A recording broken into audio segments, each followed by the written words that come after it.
여러분 안녕하세요. 다트TV 상호입니다. 자, 정말 오랜만에 다트 강좌로 여러분들께 찾아뵙게 되었습니다. 그동안에 제가 이 조명이라든지 뭐 여러가지 이 영상 퀄리티를 올리기 위해서 많은 준비를 하느라고 조금 영상이 더디게 올라갔었는데 앞으로 여러분들께 더 많이 찾아뵐 수 있도록 노력을 하겠습니다. 자, 오늘 그래서 말씀드릴 내용은요, 제가 이전 영상에 다트 강좌 시즌4 첫 영상에서요, 배면 던지기와 등면 던지기, 중심 던지기에서 얘기를 했다면 어떻게 보면 그것과 이어지는 이야기가 될 수도 있겠지만 다트를 회전하는 것에 대해서 오늘 얘기를 해볼까 합니다.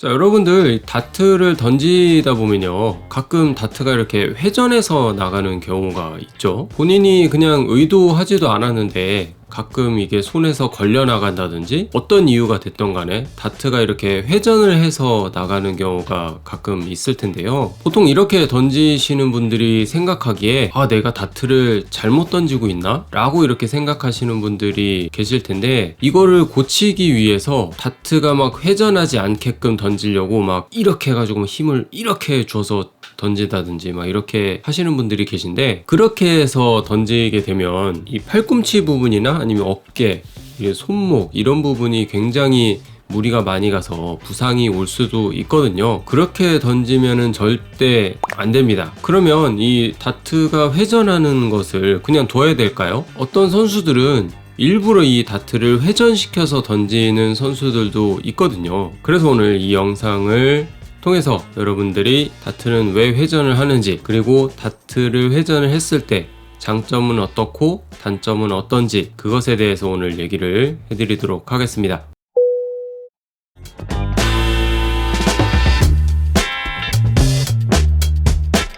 자, 일단 쉽게 설명을 드리기 위해서 다트가 회전하는 것을 흔히 알고 있는 총과 비교를 해서 말씀을 드려볼게요. 총의 앞부분을 보시면 총신이란 게 있는데, 안을 보게 되면 강선이라고 해가지고 이렇게 회오리처럼 홈이 파져 있습니다. 총알이 앞으로 나가면서 강선을 통해서 회전을 이렇게 하면서 나가거든요. 원래는 이 공기 저항을 받으면서 나가야 되는 게 맞잖아요. 총알이 회전을 하면서 공기를 가르면서 갑니다. 그렇게 되면은 정확한 목표에 도달할 때까지 안정적으로 공기를 가르면서 탁 들어오게 되는 거거든요. 이 다트도 제가 방금 말씀드린 이 총과 비교를 해서 생각을 해본다면 같은 방식이라고 생각을 하시면 됩니다. 내가 이렇게 다트를 딱 던졌을 때 다트가 이렇게 회전을 하면서 나가는 것은, 원래는 이 다트가 앞으로 나가면서 플라이트가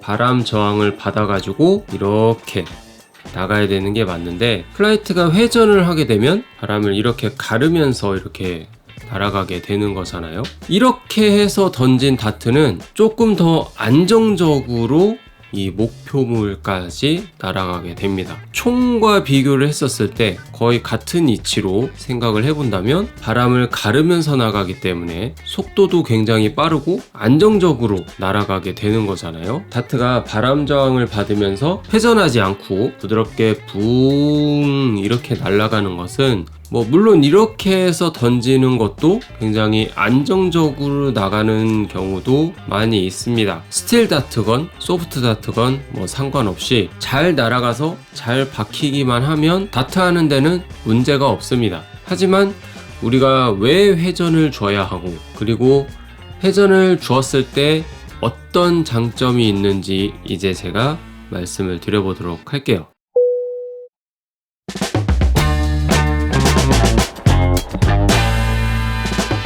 스틸 다트보다 소프트 다트를 조금 더 많이 하는 우리나라에서는 솔직히 제가 방금 말씀드렸던 이 다트를 회전해서 던지는 것이 그렇게 크게 의미는 없습니다. 왜냐하면 우리가 소프트 다트를 던질 때 이 스로우 라인에서 다트가 박히는 이 다트 보드판까지 가장 적은 힘으로도 던질 수 있거든요. 그게 왜 그러냐면 이 소프트 다트 같은 경우는 부드럽게 날아와서 이 센서에 인식이 될 정도로만 된다면 크게 문제는 없어요. 내가 세게 던져서 점수가 인식이 되건 약하게 던져서 딱 인식이 되던 어쨌든 센서에는 인식이 된 거기 때문에 어떻게 던지던 간에 크게 문제가 될 일은 없습니다. 뭐 혹시 바운스 아웃이 난다 하더라도 제가 방금 말씀드린 이 센서의 인식만 된다면 크게 문제가 될 건 없어요. 하지만 제가 이번 다트 강좌 영상에서 거의 중점적으로 얘기를 하고 있는 여기 있는 이 스틸 다트에서는 얘기가 좀 틀려집니다. 여러분들도 이제는 잘 아시겠지만 스틸 다트는 바운스 아웃이 나서 다트가 바닥에 떨어지게 되면은 0점 처리가 되거든요. 그래서 이렇게 이미 박혀있는 다트가 있고 날아오는 다트가 이 다트를 쳤을 때 얘가 바운스 아웃이 나지 않게 하려면 얘가 세게 박혀 있어야 돼요. 그리고 두 번째 발도 그렇고 세 번째 발도 그렇고 전부 다 세게 박혀야만이 다트가 바운스 아웃이 나지 않습니다. 너무 약하게 박혀서 이 다트가 이렇게 덜렁덜렁 이렇게 있으면 나머지 다트가 와서 얘를 쳐서 떨어질 수도 있잖아요. 그러면 이 다트가 박혀 있는 것만 점수가 인정이 되고 떨어진 것은 0점으로 처리가 되기 때문에 그러면 안 되잖아요. 그래서 어떻게든 다트가 세게 보드판에 박혀서 이게 최대한 떨어지지 않게끔 세 발을 다 던져서 내가 다트판에서 다트를 뽑을 때까지 바닥에 떨어지지 않게끔 하려면 최대한 세게 박혀야 된다는 얘기인 거죠. 그렇게 보드판에서 튕겨나오지 않게끔 하려면 배럴이 굉장히 무겁거나 아니면 내가 다트를 세게 던져야 되는데 내가 컨트롤을 잘못하거나 너무 다트를 세게 던지거나 이렇게 되면은 팔꿈치나 어깨나 이런 곳에 또 부상이 오기 때문에 그러면 다트를 또 오래 못 던지잖아요. 그래서 이 다트를 정확한 컨트롤을 하는 것과 이 체력을 최소한으로 사용을 하기 위해서는 절대 다트를 세게 던지면은 안 됩니다. 그래서 이 다트를 회전을 해서 던지게 되면 조금 더 다트를 던지기가 쉬워지고 굉장히 세게 박혀서 안정적으로 딱 박혀 있게끔 되게 되는 거죠.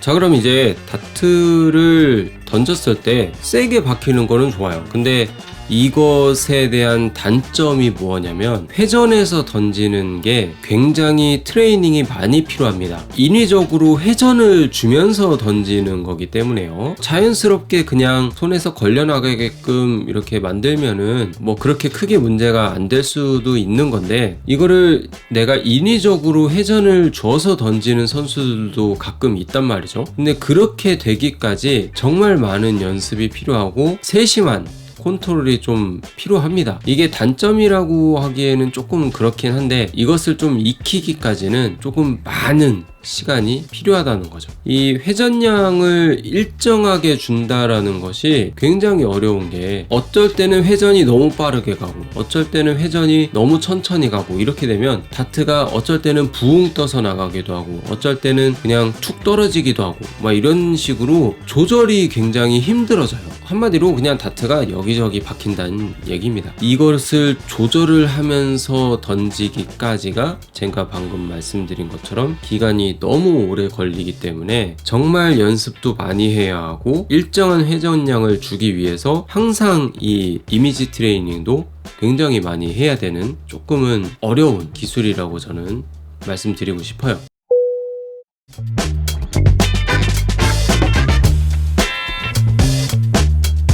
솔직히 저 같은 경우는 다트를 회전해서 던지는 스타일이 아니었어요. 근데 제가 연습을 하다 보니까 엄청난 이 노력과 시간과 집중력이 굉장히 많이 필요하더라고요. 저도 요즘 연습을 하고 있는 입장으로서 이 다트를 회전하는 것이 얼마나 메리트가 큰지 굉장히 많이 느끼고 있습니다. 뭐 나는 스틸 다트 안 하고 그냥 소프트 다트만 할 거야 하시는 분들은 뭐 굳이 이렇게 막 뭐 나는 회전을 줘야지 막 이런 것까지 할 필요가 없습니다. 하지만 이 스틸 다트를 어느 정도 염두를 하고 계시다면 이 다트를 회전해서 던지는 것을 어느 정도 연습을 해보는 것도 저는 나쁘지 않다라고 저는 생각이 들어요. 다트 던질 때 무조건 회전해서 던져야 되냐? 뭐 그런 건 또 아닙니다. PDC의 마이클 반거웬 선수 같은 경우는요, 다트를 무회전으로 굉장히 잘 던지잖아요. 그리고 일본의 호시로 미치마사 선수 같은 경우도 다트를 무회전으로 해서 굉장히 잘 던지고 있고요. 뭐가 됐던 간에 이 다트를 잘 던지기만 하면 됩니다. 하지만 어떻게 하면 이 스킬들을 내가 익혀서 조금 더 다트를 쉽게 던질 수가 있을까라는 것을 생각을 해본다면 한 번은 연습을 해보고 습득을 해보는 것도 저는 나쁘지 않다라고 생각을 합니다.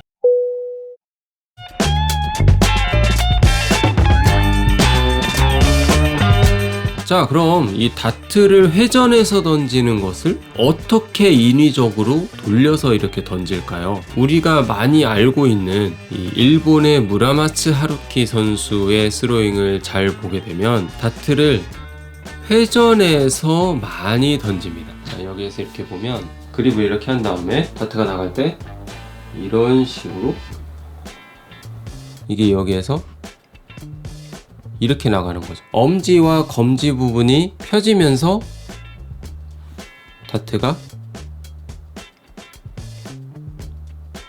이렇게 회전을 하게 되는 겁니다. 여기에서 이렇게 회전을 하면서 나가게 되는 거죠. 그러면 이렇게 나가게 돼요. 무라마츠 하루키 선수의 이 팔로우 스루를 보게 되면 이렇게 되는 게 많아요.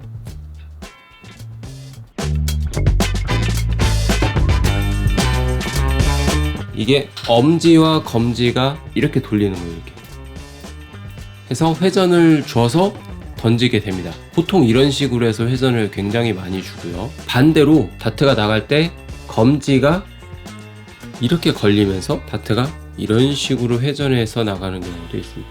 여기에서 이렇게 걸리는 거죠. 여기가 걸리는 거예요. 여기가 걸려서 이런 식으로 회전해서 나가게 되는 경우도 있습니다. 뭐 회전해서 던지는 거는 이렇게 던지든 어쨌든 간에 바람을 가르면서 나가는 거기 때문에 일정하게 내가 다트의 회전량을 줄 수 있는 것이 가장 중요합니다. If I take you down, would you really hold me down and be your best friend? 오늘 말씀드린 이 회전해서 던지는 것이 어떻게 보면 여러분들한테 실력 상승을 이 단기간에 해줄 수 있는 그런 스킬은 아닙니다. 어느 정도 이 기간을 오랫동안 두고 꾸준히 해야만 익힐 수 있는 스킬이기 때문에 여러분들이 앞으로 다트를 오랫동안 할 생각이 있으시다면 지금부터 충분히 연습을 해도 나쁘지 않아요. 제가 많은 분들께 이 말씀을 드리는 부분 중에 하나가 다트 배럴을 바꾸건 다트에 대한 자세를 바꾸건 무엇이 되든 내 몸에 익숙해질 때까지 최소한 3개월에서 6개월 길게는 1년까지는 내 몸에 적응될 때까지 꾸준하게 연습을 해보는 게 가장 중요하다고 저는 항상 말씀을 드리고 있습니다. 조금 하다가 바꾸고 조금 하다 바꾸고 이런 식으로 하다 보면 몸이 적응되기도 이전에 다른 것을 연습을 해버리는 거기 때문에 오히려 실력 상승이 더 안 될 수도 있어요. 그렇기 때문에 한번 내가 뭔가를 바꾸려고 할 때 큰 다짐을 한 다음에 그것을 꾸준히 실천해 보시기를 바랍니다. 자, 그럼 다음 영상에서 저는 또 뵙도록 하겠고요. 이 영상이 얼마나 여러분들께 조금 더 좋은 퀄리티로 나갈 수 있을지 많이 고민을 하고 있으니까요. 오늘 영상이 여러분들한테 보기 좋으셨다면 좋아요를 눌러주시고 아직 구독을 누르지 않으셨다면 구독도 꼭꼭 부탁드립니다. 자, 그럼 다음 영상에서 또 뵙도록 하겠습니다. 여러분들 고맙습니다. If I take you down, would you really hold me down and be your best friend? She just wanna hit me with a quickie by the pool and I'm like, yes ma'am. got me feeling for your body. You might turn me to a yes man.